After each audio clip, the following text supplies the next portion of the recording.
જૂનાગઢના કેશોદમાં સોંદરડા ગામે વ્યક્તિ આપઘાત કર્યો। પ્રવીણ વાછાણી નામના વ્યક્તિએ ઝેરી દવા પીને જીવન ટૂંકાવ્યું છે।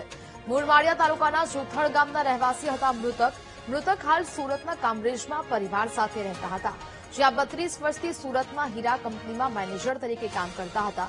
કંપનીના એમડી વરુણ લાખાણી મૃતકને માનસિક ત્રાસ આપતા હોવાનો આક્ષેપ કરાયો છે। ડાયમંડ પાવડર સહિત અન્ય સામાનની ચોરીના ખોટા આક્ષેપનો ફરિયાદમાં ઉલ્લેખ કરાયો છે।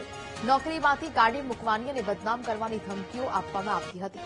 પુત્ર પ્રિન્સ વાછાણીની ફરિયાદના આધારે એમડી વિરુદ્ધ ગુનો નોંધવામાં આવ્યો છે। કેશોદ પોલીસે સમગ્ર મામલે વધુ તપાસ હાથ ધરી છે। મારા ફાધર પ્રવીણભાઈ કાનજીભાઈ વાછાણી છેલ્લા 32 વર્ષથી કિરણ જેમ્સ પ્રાઇવેટ લિમિટેડ કંપનીની નામથી કિરણ જેમ્સ પ્રાઇવેટ લિમિટેડ કંપનીમાં કામ કરતા હતા। એમના ઓનર દ્વારા એમને ચોરીનો ખોટો આક્ષેપ નાખેલ હતો, જેથી છેલ્લા 10 દિવસથી મારા ફાધર ડિપ્રેશનમાં હતા અને એમને ત્યાં વસરામભાઈ નાવડિયા કરીને ત્યાં એમ્પ્લોય છે, એમના થ્રુ વરુણભાઈ એમને કહેતા હતા અને એમને ફોન કરીને આ રીતના ટોર્ચરિંગ કરતા હતા, જેથી